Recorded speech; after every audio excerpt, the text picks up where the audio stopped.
So then the person who's the new age person who's saying, well, I'm just going to wait for my Maserati to come to me. This is not how that works. Once you move into a new state of being and you're creating wealth, in other words, only gold creates gold. Lead doesn't create gold. And our job is to take those base emotions of anger and resentment and fear and anxiety, those base emotions, and transmute them into gold. Because right on the other side of our pain is freedom. Right on the other side of our lack is wealth, of abundance. Right on the other side of our fear is courage. It's the same energy. It's just trapped in the body. And when we transmute that energy into something else, right?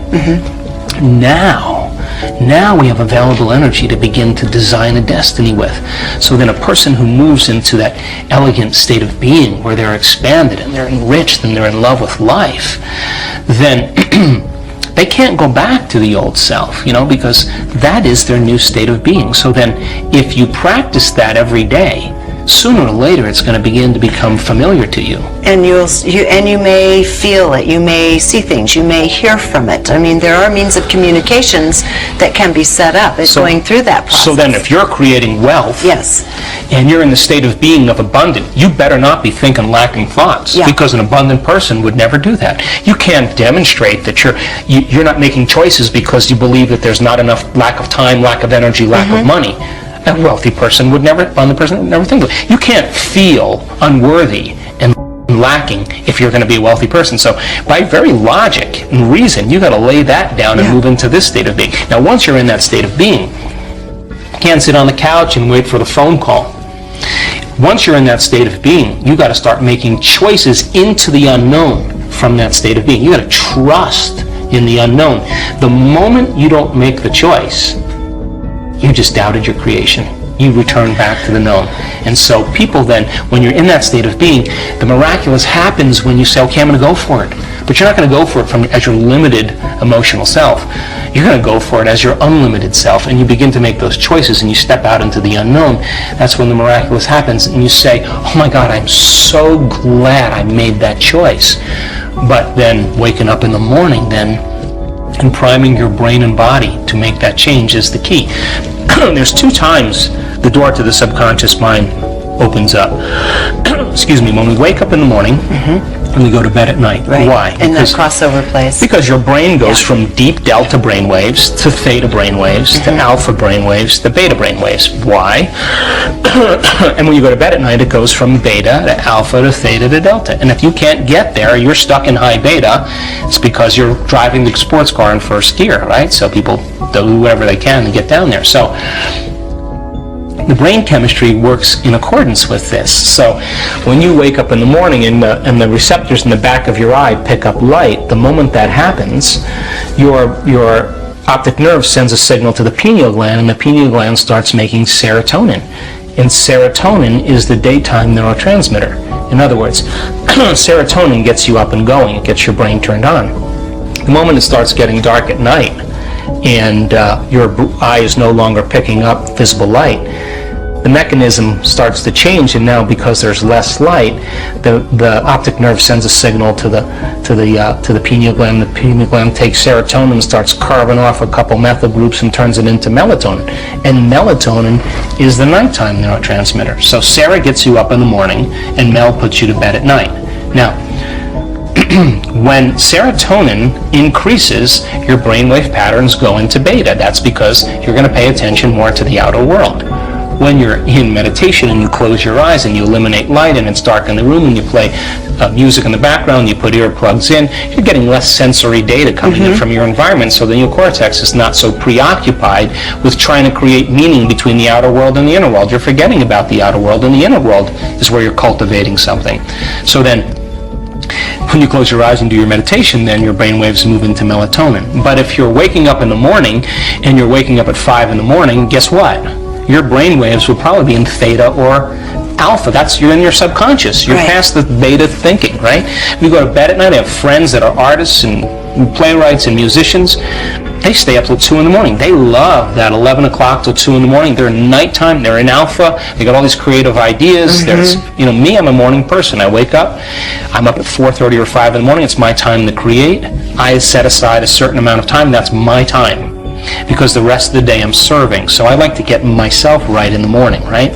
So doing that then begins to alter brainwave patterns. Now, if you move from beta to alpha, there'll come an amazing moment where if you do this right, you'll slip into theta. Now, theta is when your body is asleep, but your mind is awake. Yes. So think about this.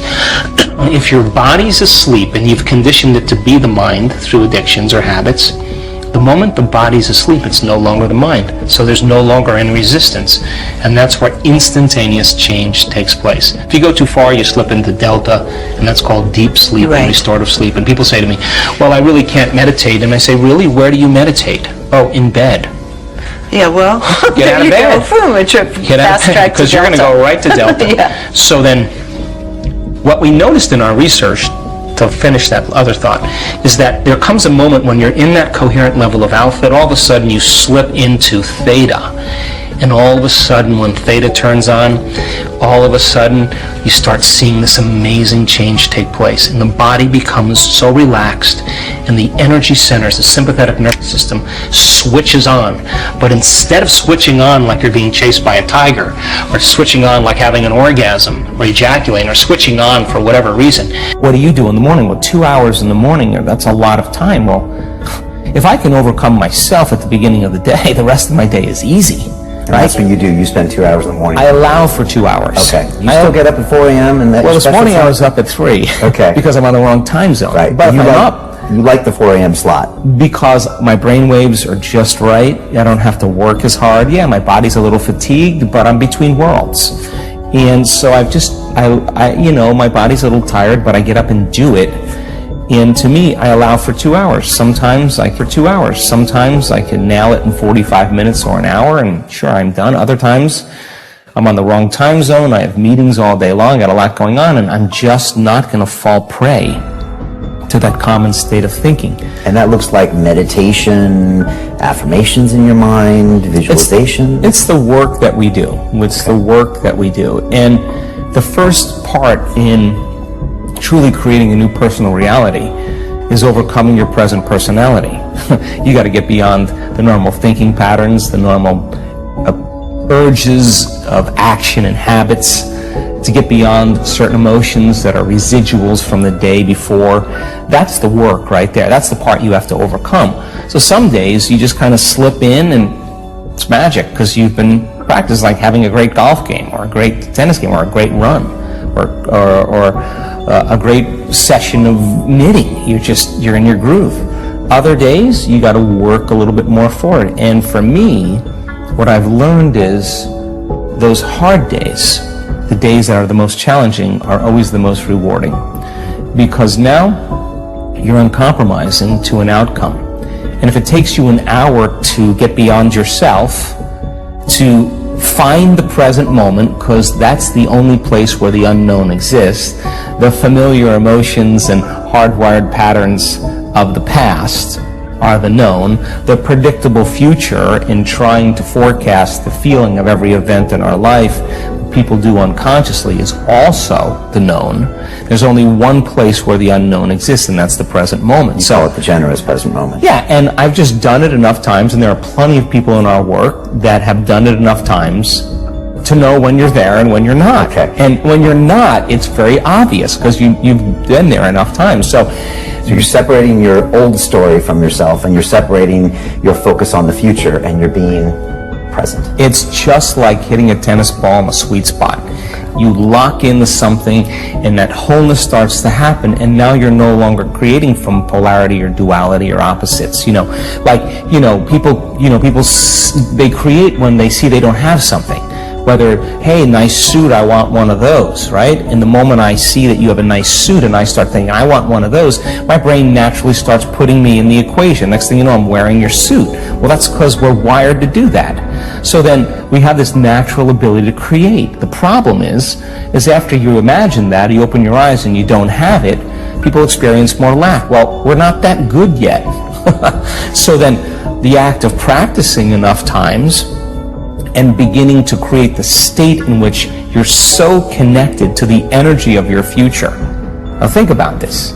You're so connected to the energy of your future, you're no longer looking for it or waiting for it. You feel like it's already happened. The moment you get upset in traffic, the moment you start judging a coworker, you just disconnected from the energy of your future, and now you're back to the energy of your past. Now, if you tell me it was that person that did it to you, I'd say to you, oh, you're back to the unconscious program of being a victim again. So then the person then goes, oh, when did I fall from that state? When did I lose it? Oh, it happened at 3 o'clock today.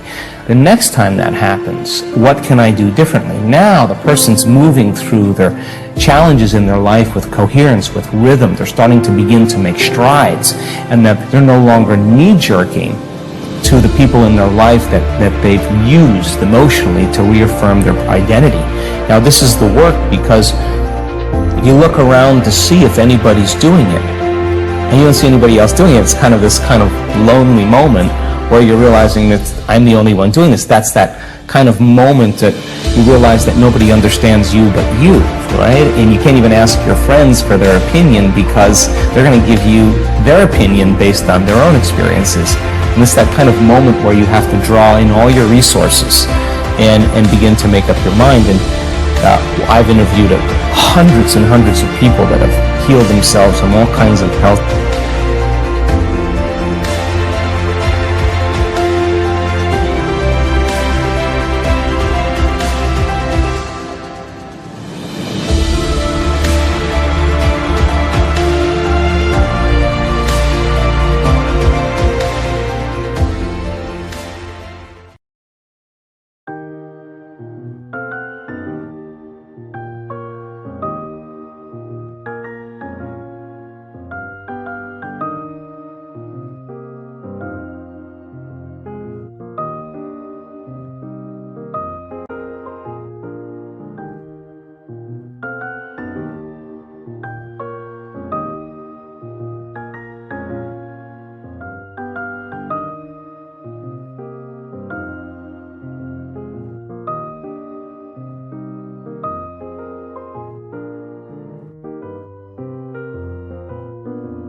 Bên kia lại khiến đôi mắt của em thêm sầu. Vì sao em đi không để lại lý trí, chẳng để lại anh khi nước mắt còn rơi. Vì sao em đã vội quên đi bao câu hứa mình còn cho nhau, quên đi bao nỗi đau mình dành. Vì sao em đã vội quên đi những lời hứa ngày nào, vì dòng nước mắt em đã vội rơi không để mãi anh như đến vào điên rồi, anh như say đôi mắt môi, anh như chỉ còn muốn em bên cạnh như ở phố xa rồi, anh chỉ muốn em cạnh đấy thôi, không muốn em ở bên đời, chỉ muốn em anh bên người. Người đã gỡ bước đi xa trong cơn mưa chiều vội vã,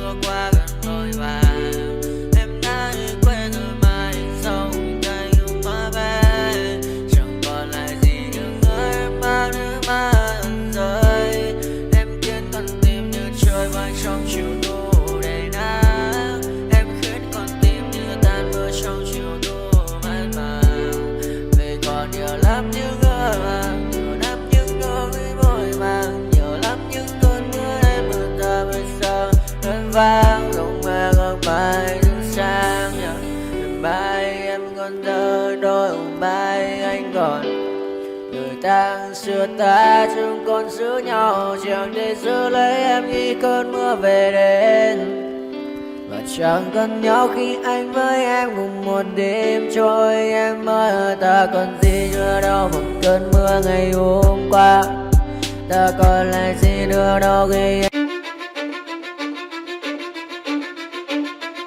Cause I don't give a fuck what you say. Yeah, I'ma do shit my way. So you can go kick rocks, I'ma stack bricks up, build what I want to make.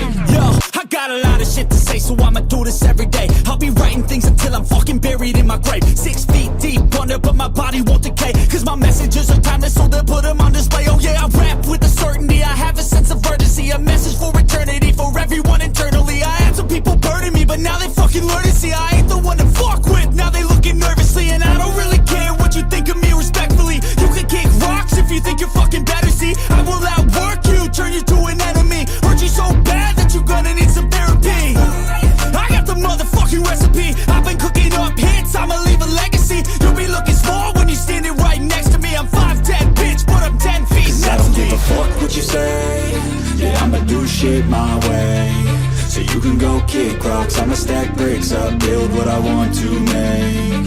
Cause I don't give a fuck what you say. Yeah, I'ma do shit my way. So you can go kick rocks, I'ma stack bricks up, build what I want to